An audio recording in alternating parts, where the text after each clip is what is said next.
நண்பர்களுக்கு வணக்கம். இன்னைக்கு ஆடி கடைசி வெள்ளி. நம்ம இப்போ எங்கே இருக்கோம்னா திருவேற்காடு கருமாரியம்மன் கோயிலில் தாங்க இருக்கோம். சென்னையில் உள்ள பல அம்மன் கோயிலை இந்த பதிவில் நீங்கள் பார்க்கலாம். இதுக்கு நம்ம சேனல் நீங்கள் சப்ஸ்கிரைப் பண்ணலாம், மறக்காமல் சப்ஸ்கிரைப் பண்ணுங்கள், நம்ம சேனலை சப்போர்ட் பண்ணுங்க. திருவேற்காடு கருமாரியம்மன் கோயிலில் திருப்பணி நடந்துக்கிட்டு இருக்குங்க. அதனால் சாமி எடுத்து வெளியில் வச்சு தான் நமக்கு காட்சி தராங்க.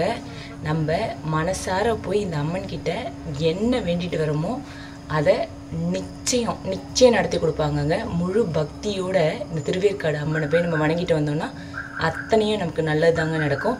இது பல பேர் சொல்லும் உண்மைங்க.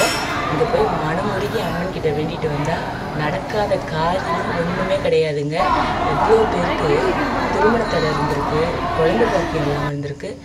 அதே போல் ஒரு தொழில் வியாபாரம் முன்னேற்றம் எவ்வளோ நல்ல காரியங்கள் தடைபட்டிருக்கு. அத்தனையும் இந்த அம்மன்கிட்ட வந்து வேண்டிட்டு போனால் நடக்குதுங்க. இது இப்போ நம்ம பார்த்துட்ருக்கிறது பாடியில் உள்ள பிடாரி பொன்னியம்மன் கோவில். நம்ம நினச்சா கூட போக முடியாத திருவழிதாயம். நம்ம கோயில் வாசல் வரைக்கும் போவோம், ஆனால் அந்த கோயிலுக்குள்ளே கால் எடுத்து வைக்கணும்னா சிவபெருமானோட அருள் இல்லாமல் நம்மளால் முடியாதுங்க. அப்பேற்பட்ட திருவழிதாயம் திருக்கோயிலோட பக்கத்துலேயே இருக்குங்க இந்த பாடி பிடாரியம்மன் கோயில். நாங்கள் போகும்போது சுவாமிக்கு அபிஷேகம் நடந்துட்டு இருந்தது. கண்கொள்ளா காட்சி, ரொம்ப நல்லா இருந்ததுங்க. நீங்கள் சுவாமிக்கிட்ட மனசு உருகி வேண்டுங்க. அதுக்கப்புறம் நடக்கிற மிராக்கிள்ஸ் எல்லாத்தையும் பாருங்கள். முழு நம்பிக்கையோடு நம்ம கடவுளை வேண்டணும். அது மட்டும்தாங்க. நம்ம நம்பிக்கை எப்பயுமே உடையவே கூடாது. அது இருந்தால் அத்தனையும் வெற்றி தான், ஜெயந்தாங்க.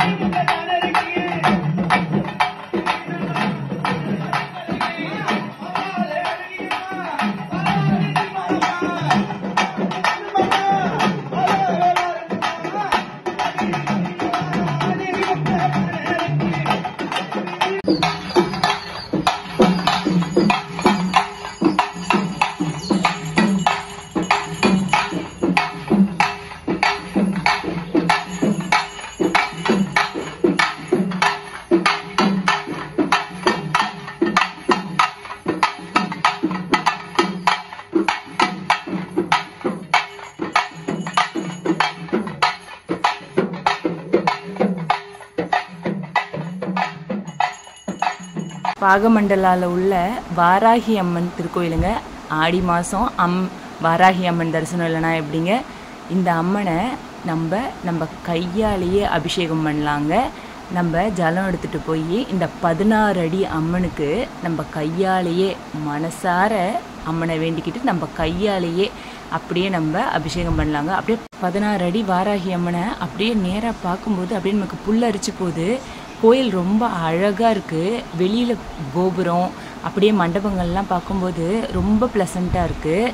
நிறைய செடிகள் வச்சுருக்காங்க, ரொம்ப அழகாக இருக்குது. இங்கே போயிட்டு வாங்களேன், நான் சொல்கிறது எவ்வளோ உண்மைன்னு உங்களுக்கு புரியும். வாராகி அம்மனை வணங்க நமக்கு எல்லாத்துலேயும் வெற்றி ஜெயம் தாங்க, நல்லதே நடக்குங்க.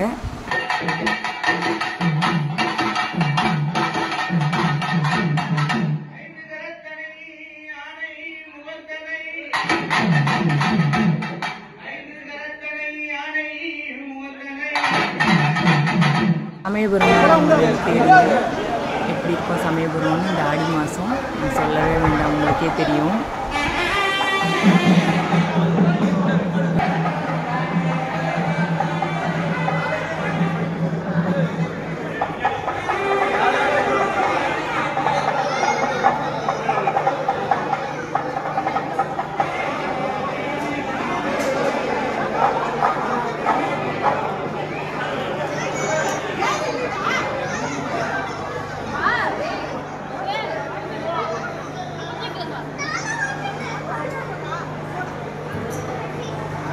மேடவாக்கத்தில் உள்ள கங்கையம்மன் கோயிலுங்க. கோயிலோட தலைவரிஷத்தை பார்த்தாலே கோயில் எத்தனை வருஷம் பழசுன்னு உங்களுக்கு தெரியும். ரொம்ப பழமையான கோயிலுங்க. தலைவரிஷத்தை பார்க்கும்போதே பாருங்களேன் எப்படி இருக்குது. அஷ்டலக்ஷ்மி தரிசனங்க. இந்த அஷ்டலக்ஷ்மி அப்படியே லக்ஷ்மியோட சந்நிதியை சுற்றி வச்சுருக்காங்கங்க. வைகுண்டநாதர் திருக்கோயில் இருக்கு இல்லையா கோயம்பேட்டில், தாயார் சந்நிதியை சுற்றி அஷ்டலக்ஷ்மி அப்படியே வச்சுருக்காங்க. அஷ்டலக்ஷ்மிக்கான மந்திரத்தையும் டிஜிட்டல் போர்டில் போட்டிருக்காங்கங்க. நம்ம போய் சுவாமி சந்நிதியை சுற்றி வரும்போது இந்த மந்திரங்களை அப்படியே படிச்சுட்டு வரணுங்க. ரொம்ப அழகாக, ரொம்ப நேர்த்தியாக, மனசுக்கு ரொம்ப ப்ளசண்ட்டாக இருந்தது.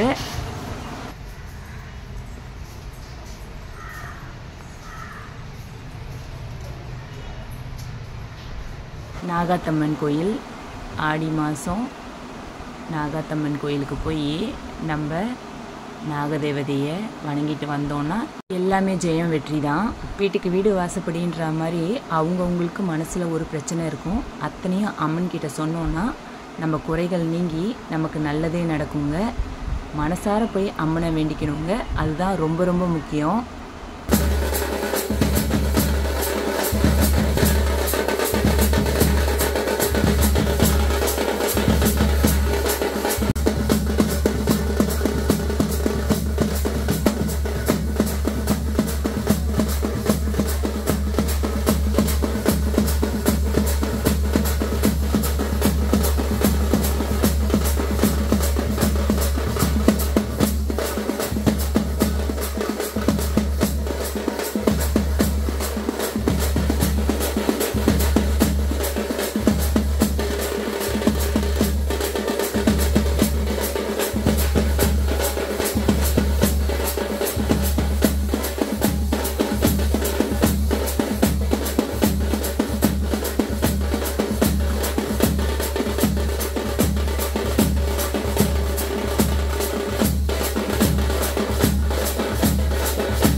பள்ளிக்கரணை மூலிகை குளத்துக்கு அப்படியே பின்புறம் உள்ள கங்கையம்மன் திருக்கோயிலுங்க. இங்கே அம்மனை பார்த்தா அப்படி தான் இருக்குது.